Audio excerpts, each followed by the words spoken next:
ગણતરીની મિનિટોની અંદર ચંદ્રગ્રહણની અસર શરૂ થવા જઈ રહી છે. ચંદ્રગ્રહણ ફૂલ મૂન ચંદ્રગ્રહણ થવા જઈ રહ્યું છે અને એટલે જ ભાદરવી પૂનમની આ રાત ખગોળવિદો અને અવકાશ રસિકો માટે મહત્વની અગત્યની છે. કારણ કે આજે ભારત સહિત વિશ્વના અનેક દેશોમાં સંપૂર્ણ ચંદ્રગ્રહણ જોવા મળશે. આ ચંદ્રગ્રહણને બ્લડ મૂન તરીકે ઓળખાશે. જ્યારે આખું ચંદ્રગ્રહણ દેખાશે, આ સાંકેતિક દ્રશ્યો હતા, પણ આખું ચંદ્રગ્રહણ દેખાશે તેને બ્લડ મૂન કહેવામાં આવે છે. એશિયાના મોટા ભાગના દેશોમાં ચંદ્રગ્રહણની સંપૂર્ણ ઘટના શરૂઆતથી અંત સુધી જોઈ શકાશે. વાદળછાયું વાતાવરણ હોય તો આપણા ત્યાં પણ નરી આંખે આપણે જોઈ શકીશું. ન માત્ર ભારત પણ આફ્રિકાના પૂર્વ પટ્ટામાં, યુરોપ, પશ્ચિમ ઓસ્ટ્રેલિયા સહિતના અલગ અલગ દેશોની અંદર પણ ચંદ્રગ્રહણ જોવા મળશે. ચંદ્રગ્રહણનો સમય જે છે તે થોડાક સમય પછી શરૂ થશે અને જેમ જેમ સમય આગળ વધશે તેમ એક ગ્રહણની અસર આપણને સ્પષ્ટ દેખાશે અને જ્યારે સંપૂર્ણ ગ્રહણ હશે ત્યારે આખો ચંદ્ર જે હશે તે લાલાશવાળો થઈ ગયો હશે અને કહેવાય એવું છે કે પૃથ્વીના 85% હિસ્સામાં ચંદ્રગ્રહણ દેખાવાનું છે. ચંદ્રગ્રહણને લઈ અનેક પ્રકારની માન્યતાઓ છે અને એટલે જ ચંદ્રગ્રહણ આ 2025માં જે દેખાય છે એને લઈ અલગ અલગ માન્યતાઓ છે. મંદિરોના સમય બદલાયા છે, મંદિરોના દર્શનાર્થીઓના દર્શન માટેના સમય બદલાયા છે, દરવાજા બંધ કરવાના સમય બદલાયા છે, આરતીના સમય બદલાયા છે. આપણે તમામ લોકો જાણીએ છીએ. 7 સપ્ટેમ્બર રાત્રિ 9:57 ગ્રહણની શરૂઆત થઈ જશે. 8 સપ્ટેમ્બર રાત્રે 1:26 સૂતકકાળ હશે અને 12:37 સંપૂર્ણ ચંદ્રગ્રહણ એ વખતે આપણને જોવા મળશે. આ ચંદ્રગ્રહણને વિસ્તૃત રીતે સમજવું છે, ચંદ્રગ્રહણની સાયન્ટિફિક અસરો પણ સમજવી છે, એ જાણવું પણ છે અને એના માટે અલગ અલગ પ્રકારની ચંદ્રગ્રહણ જોવાની વ્યવસ્થા પણ કરાઈ છે. ચંદ્રગ્રહણ ખરેખર હોય છે શું, તેની આપણા જીવન ઉપર શું અસર પડે છે, એની વૈજ્ઞાનિક અસર શું પડે છે, ગ્રહ દશા બદલાય છે કે નહીં, તેની પણ અલગ અલગ પ્રકારની ચર્ચા થતી હોય છે. અને એટલે જ કહું છું, ચંદ્રગ્રહણના કોઈ પણ ગ્રહણના 2 વ્યૂ છે. એક સાયન્ટિફિક વ્યૂ પણ છે. સાયન્ટિફિક વ્યૂને સમજવો, જાણવો પણ જરૂરી છે અને આપણી માન્યતાઓને પણ જાણવી જરૂરી છે.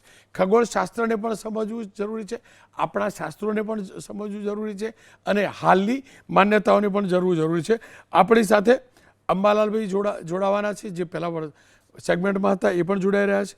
ડૉક્ટર નરોત્તમ શાહુ વરિષ્ઠ વૈજ્ઞાનિક છે, એ પણ એમની સાથે મેં વાત કરી છે અને એમની સાથે ડૉક્ટર પંકજભાઈ નાગર ખગોળ અને જ્યોતિષશાસ્ત્રી છે, એ પણ જોડાવાના છે. પંકજભાઈ પાસે જવું એ પહેલાં અંબાલાલભાઈ પટેલ સાથે વાત કરી લઉં. અંબાલાલભાઈ, આ ગ્રહણની રાજકારણમાં શું અસર આવવાની છે, સમાજ જીવન ઉપર શું અસર આવવાની છે? પ્રથમ તો આપણે આ ગ્રહણને વૈજ્ઞાનિક દ્રષ્ટિએ સમજીએ તો જ્યારે ચંદ્રનો સર જે છે એ અલ્પ થતો હોય ત્યારે આ ગ્રહણ થાય છે અને આ ગ્રહણ જે છે એ ચંદ્ર પૃથ્વીની લગભગ ઉપછાયામાં જાય છે અને ગ્રહણનું સારો ચક્ર જે છે 18 વર્ષ 0 માસ 10 કે 11 દિવસનું છે. એટલે આ ગ્રહણો ફરી પાછા એટલા વર્ષમાં આ ચક્ર શરૂ થશે અને આ જ તટભાગોમાં જે ગ્રહણો થતા હોય છે તે 54 કે 55 વર્ષે થતા હોય છે. આમાં જ્યોતિષનું ખગોળ વિજ્ઞાનનું પણ ગણિત છે. જેમ કે રાહુ કે જે એના કેતુ વચ્ચેનું 9 અંશનું અંતર હોય તો ગ્રહણ થાય, એનાથી થોડાક વધારેમાં તો થાય કે ન થાય એ ગણિતથી સિદ્ધ થાય છે. એટલે આપણે આમાં આપણા વેદોમાં અને ઘણા ભાગોમાં આ એનું ઊંડાણ ગણિત આપેલું છે. પરંતુ સાથે સાથે આ ગ્રહણ જે છે એની કેટલીક બાબતો લગભગ માઇથોલોજી કહો તો માઇથોલોજી જે ગણવું હોય પણ એની માન્યતાઓ પણ એમાં રહેલી છે.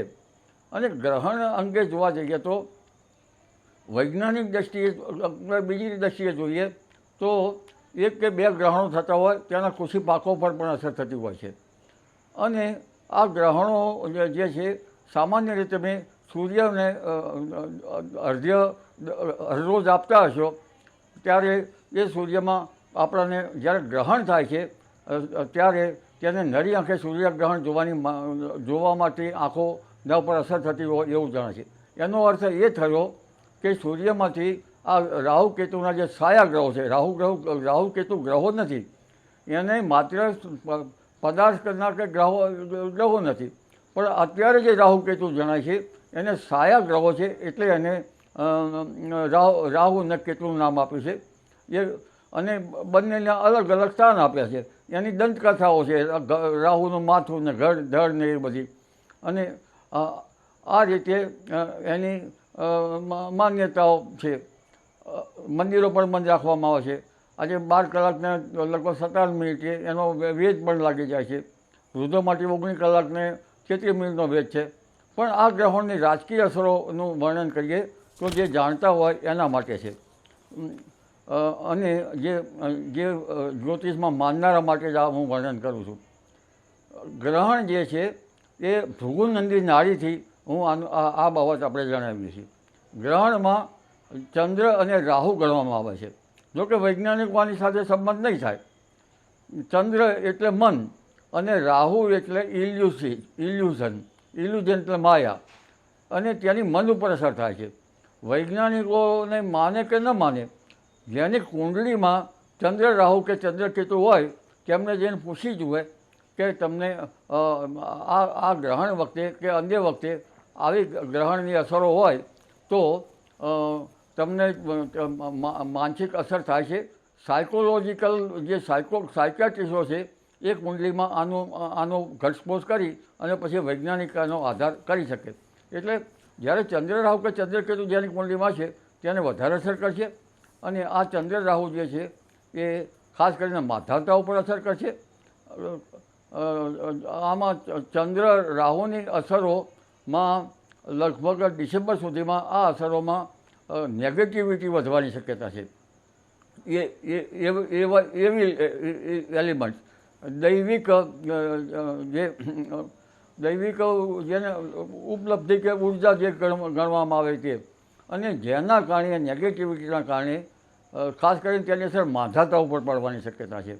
ભૃગુનંદી નાડી પ્રમાણે જોવા જઈએ તો એના ટ્રાઇન ગણીએ તો અગ્નિ તત્વમાં કેતુ ટ્રાઇન આવે છે. એવી રીતે અલગ ધર્મ અર્થ કામને મોક્ષમાં અલગ અલગ ટ્રાઇન થાય છે. પરંતુ આ સૂર્ય સાથે કેતુ છે, સૂર્ય અધિકાર ક્ષેત્રે આવે છે. કેતુનું કામ છે કાપવાનું છે. કેતુ છે એ કાતર છે, એને કાતર સીધી મૂકે. સૂર્ય છે એ અધિકાર, માંધાતાઓ, લગભગ દેશના મોટા નેતાઓ એના અંદરમાં આવે છે. અને ત્યાંના કર્તરીમાં મંગળ છે. મંગળ ત્યાંની કર્તરીમાં આવતા એવું કહેવાય છે કે આ બાબતમાં રાજકીય નેતાઓએ સાવધ રહેવું જરૂરી છે.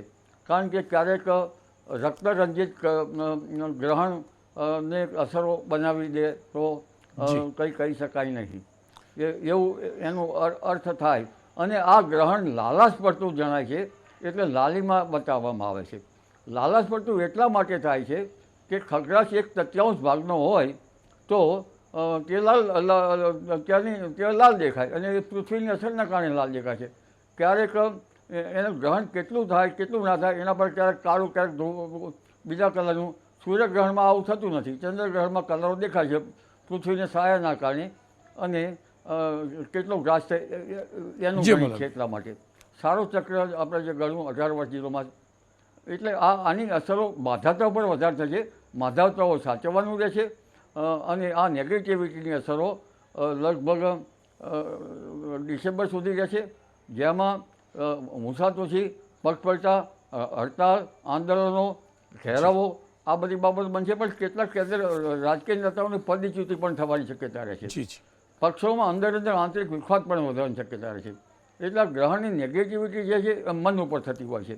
અને રાહુ એટલે માયા, એ માયાવી અસરો કરતું હોય છે. એટલે અણધાર્યા ફેરફારો માધાતાઓના મન ઉપર થતાં આવું થતું હોય છે. અને અધિકાર સૂર્યનો કેતુ આવતા અને મંગળ ઓર્બિટમાં આવતા આ અધિકાર ક્ષેત્રે ધરાવતા જે મોટા નેતાઓ, ધુરા સંભાળતા માણસોના આ સર્કટ છે. જી અંબાલાલભાઈ, આપનો ખૂબ ખૂબ આભાર. આપે આપના વિચારો રજૂ કર્યા, આપનું આકલન રજૂ કર્યું. અંબાલાલભાઈનું આ આકલન હતું. હવે ડૉક્ટર પંકજ નાગર સાથે વાત કરી લઈએ, ખગોળ અને જ્યોતિષશાસ્ત્રી છે. પંકજભાઈ, આપની પાસેથી જ મારે જાણવું છે, આ ખગોળની ઘટના છે, ખગોળની ઘટના છે, તો પછી એનાથી કોઈની ગ્રહ દશા વ્યક્તિને કેવી રીતે બદલાય? મારે આ જ સમજવું છે. પૃથ્વી વચ્ચે આવે, ચંદ્ર અને સૂરજ સામે આવે, અને એટલે જ ચંદ્ર ઉપર સૂર્યનો પ્રકાશ ના આવે એટલે પૃથ્વી ઉપર એ પડછાયો થાય, અને એ લાલાશ આજે દેખાવાની સંપૂર્ણ છે, સંપૂર્ણ લાલાશ દેખાવાની છે. પણ એનાથી કોઈના ગ્રહ ઉપર કેવી રીતે અસર થાય, વ્યક્તિના ઉપર કેવી રીતે અસર થાય? જો થાય તો આ સાર્વત્રિક થાય, કોઈ એક વ્યક્તિ પૂરતી તો ન થાય ને.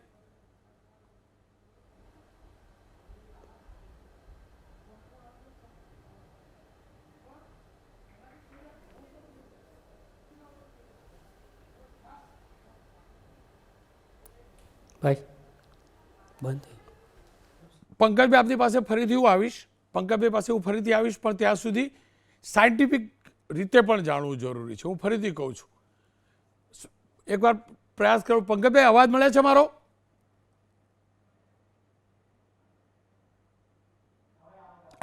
પંકજભાઈ, આ ગ્રહણની અસર જો વિજ્ઞાન છે એમાં કોઈ બેમત નથી. આપણી સંસ્કૃતિ, હા, બસ એની અસર થાય તો બધા ઉપર થાય, કોઈ વ્યક્તિ, કોઈ રાશિના વ્યક્તિ ઉપર કેવી રીતે થાય? નહીં, હું સમજી ગયો સર. આપનો જવાબ પ્રશ્ન મેં સાંભળી લીધો છે. રોનકભાઈ અને મારા એબીપીના વહાલા દર્શક મિત્રોને ખૂબ ખૂબ નમસ્કાર.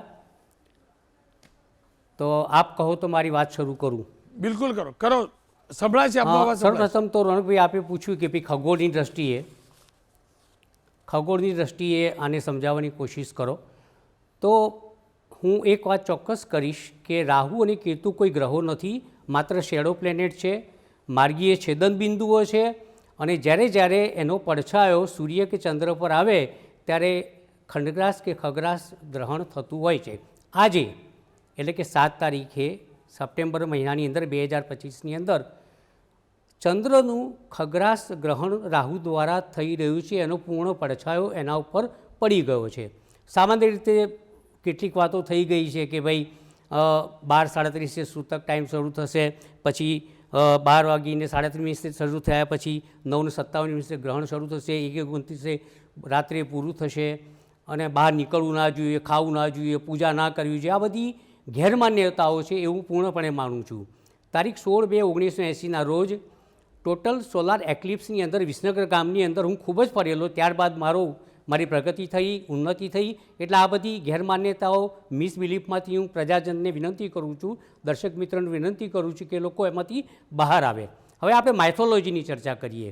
માઇથોલોજીમાં શું છે કે આ ગ્રહણ એટલે શું, અને રાહુ કેતુ ચંદ્ર અને સૂર્ય માટે કેમ આટલી બધી દુશ્મનાવટ રાખે છે? પૌરાણિક જમાનાની અંદર રાહુ અને કેતુ બંને દેવોની સભા વચ્ચે અમૃત પીવા માટે બેસી ગયા.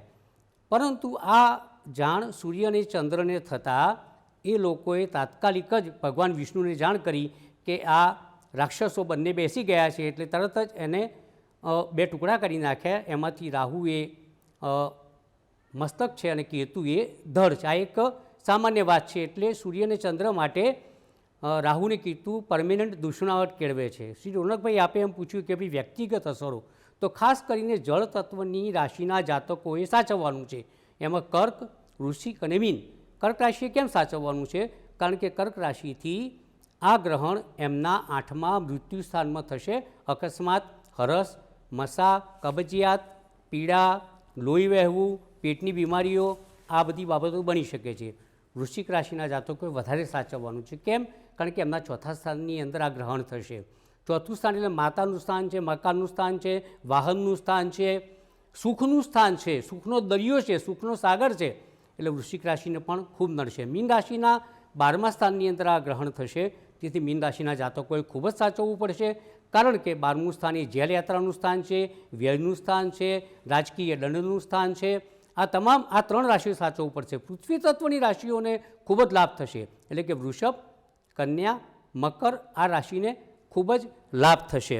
હવે બીજી એક વાત કરું કે વૈજ્ઞાનિક કરતાં મનોવૈજ્ઞાનિક અભિગમ મારી વાત સાથે સંકળાયેલો છે રોનકભાઈ. તો દર્શક મિત્રો, ચંદ્ર એ સીધો આપણા સબકોન્શિયસ માઇન્ડ સાથે સંકળાય. ચંદ્ર એટલે મન, મન એમાં પણ અચેતન મન, that is called subconscious mind. આપણું સબકોન્શિયસ માઇન્ડ 3 વેવ સાથે સંકળાયેલું છે, આલ્ફા, બેટા અને ગામા. આલ્ફા એટલે 8 થી 12, બેટા એટલે 12 થી 30 અને ગામા એટલે 40 થી 100. આ મનની એક ગતિ છે, મનના વેવ્સની એક ગતિ છે. પરંતુ ચંદ્ર ઉપર રાહુનો પડછાયો પડવાની સાથે શું ઘટના બનશે કે ચંદ્ર પોતાના મૂળ ગુણધર્મ ગુમાવશે. આથી જે વ્યક્તિઓ મનોરોગી છે, જે લોકોને મનના કેટલાક રોગ છે, લાઈક હું વાત કરીશ કે એમઆર લોકો જેમને મેન્ટલી રિટાર્ડેશન છે, મોંગોલ ચાઇલ્ડ છે, ઓટિઝમના બાળકો છે, જે લોકો માનસિક રીતે અસ્થિર છે, એવા લોકોને આ ચંદ્રગ્રહણ બહુ જ ખરાબ અસર કરશે. બીજું, આ પૂર્વ ભાદ્રપદ નક્ષત્રની અંદર આ ગ્રહણ થઈ રહ્યું છે. પૂર્વ ભાદ્રપદ નક્ષત્ર એટલે કે એ ગુરુનું નક્ષત્ર છે. ગુરુ એટલે માથું, એક્સપાન્શન, દેશના મોટા માથા, દેશનો મોટો પક્ષ અને દેશની રાજકીય પ્રવૃત્તિ.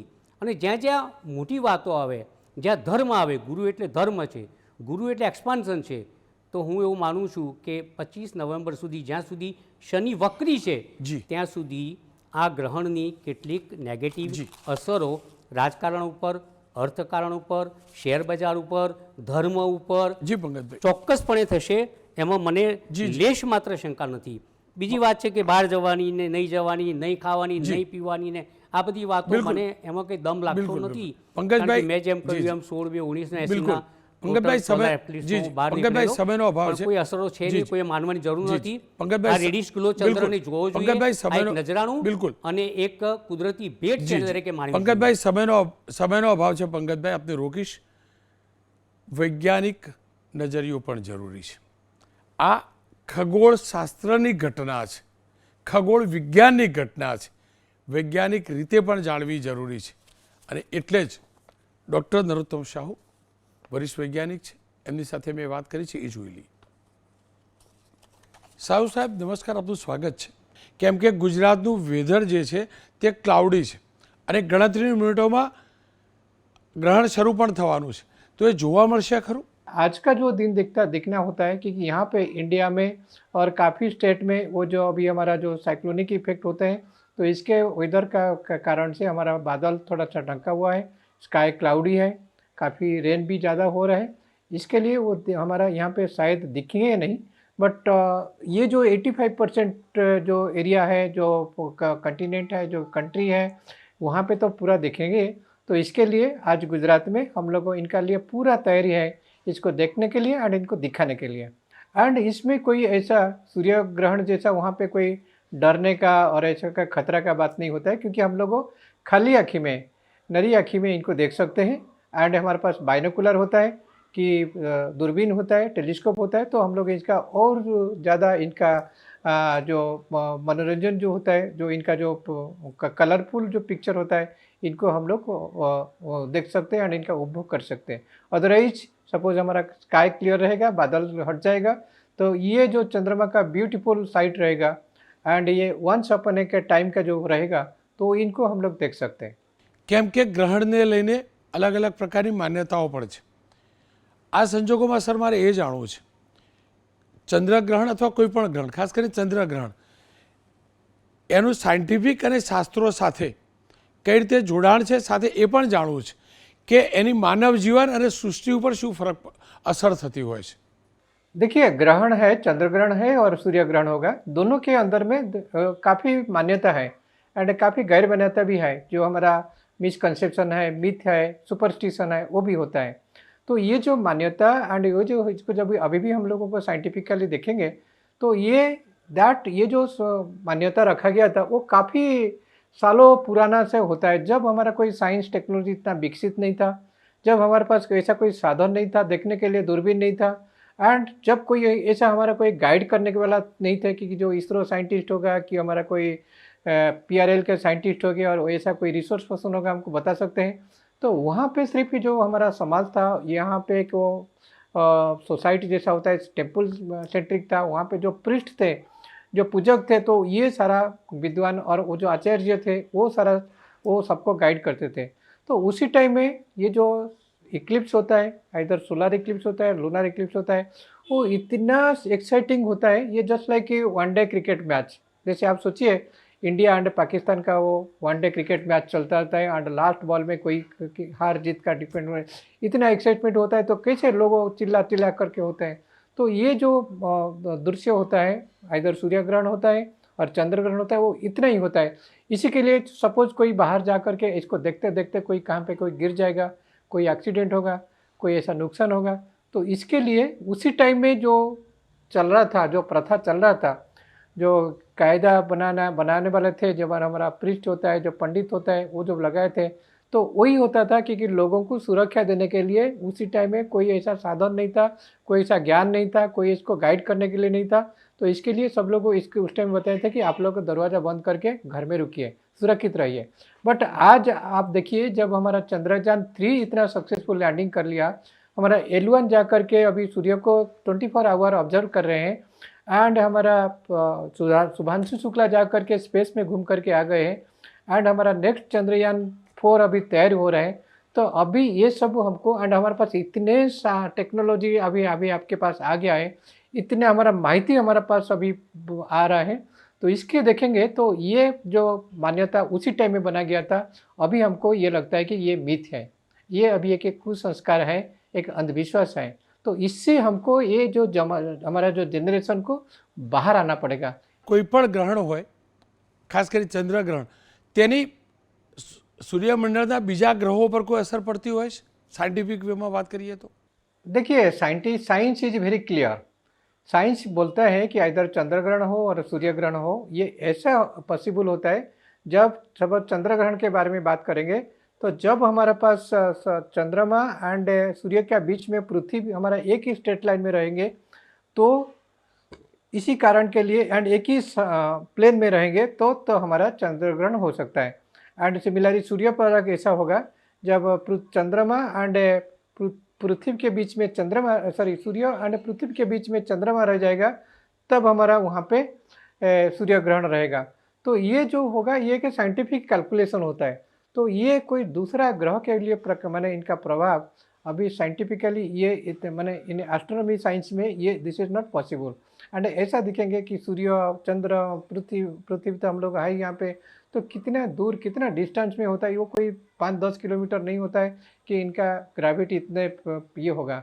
तो इसके लिए देखेंगे तो इनका प्रभाव जो होता है, ये साइंटिफिकली ऐसा कोई नहीं होता है। जो हम लोगों का जो प्रभाव हम लोग देखते हैं, ये एस्ट्रोलॉजी में बात करते हैं कि आपका ऊपर में अभी शनि ग्रह का प्रभाव रहेगा, मंगल ग्रह का ये होगा, शुक्र ग्रह का ये रहेगा।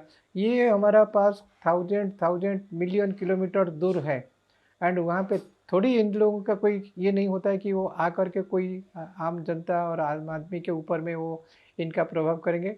तो ये सारा चीज़ जो होता है वो अनसाइंटिफिक होता है, एंड ये जो है अंधविश्वास तरीके से होता है। एक ग्रहण बीजा ग्रहण का ऊपर में कोई प्रभाव नहीं होता है, एक ग्रहण दूसरा ग्रह का ऊपर में कोई ऐसा नहीं होता है, बिकॉज ये सारा अपना अपना में ऑर्बिट में वो इनका कार्यक्रम करते रहते हैं एंड परिक्रमण करते हैं।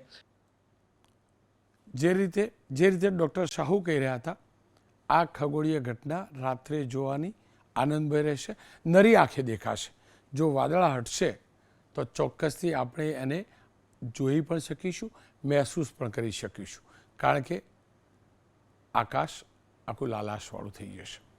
મેં બંને પક્ષ મૂક્યા છે, જે માન્યતાઓ છે એ પણ જાણવાનો પ્રયાસ કર્યો છે અને સાયન્ટિફિક રીતે પણ જાણવા સમજવાનો પ્રયાસ કર્યો છે।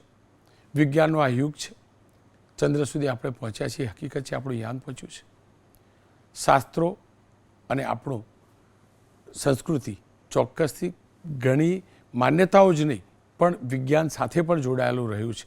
અગાઉથી આપણને જાણકારી પણ મળે છે કે આ દિવસે ગ્રહણ હશે, એ પણ બતાવે છે કે આપણા શાસ્ત્રોની અંદર વિજ્ઞાન છે, આપણા શાસ્ત્રોમાં વિજ્ઞાન છે,